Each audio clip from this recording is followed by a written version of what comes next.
नमस्कार दोस्तों, competitive exam अड्डा में आपका स्वागत है।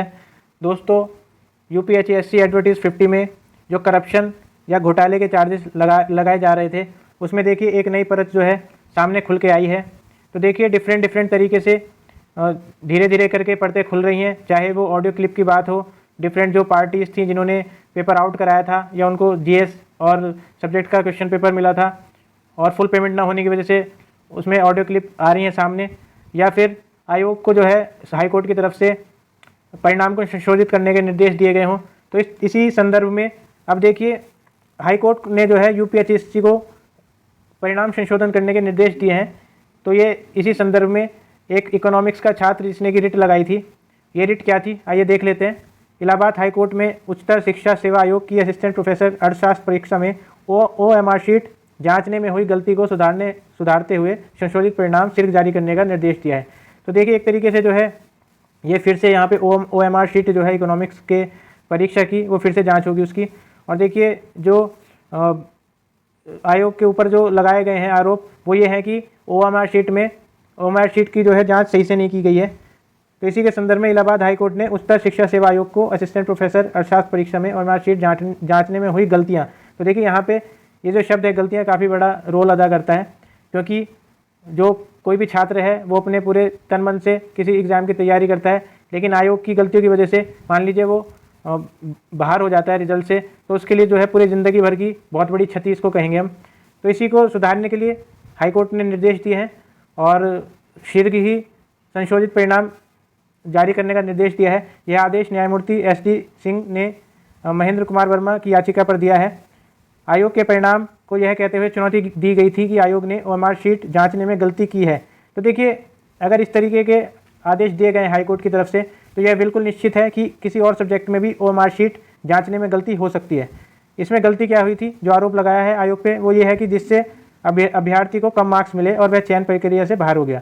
तो याचिका कहना है कि असिस्टेंट प्रोफेसर अर्थशास्त्र पद के लिए जारी विज्ञापन संख्या 50 के तहत उसने आवेदन किया था। लिखित परीक्षा में उसके कुल 74 प्रश्नों के सही जवाब दिए थे। तो देखिए 74 जो प्रश्न थे उसके सही जवाब थे, जिसके लिए उसको 155.79 अंक मिलने चाहिए थे, लेकिन उसे सिर्फ 153.68 अंक मिले, जिससे कि वो देखिए चयन सूची से बाहर हो गया।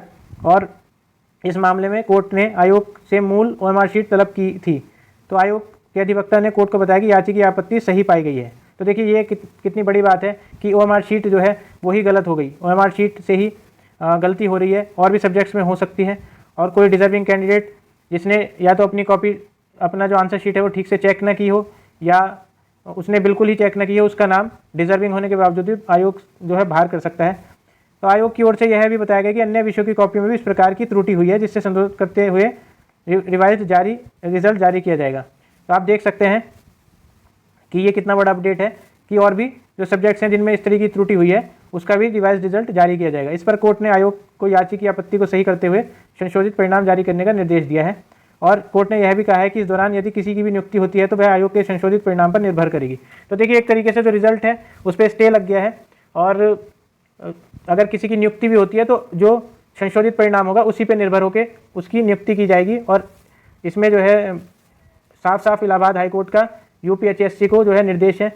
तो देखिए आप देख सकते हैं कि कितने बड़े स्तर पे धांधली या करप्शन जो है इस तरीके के आयोग में, जहाँ पे लोग विश्वास करते हैं कि हम जो है असिस्टेंट प्रोफेसर लगेंगे, वहाँ पे हो रही है।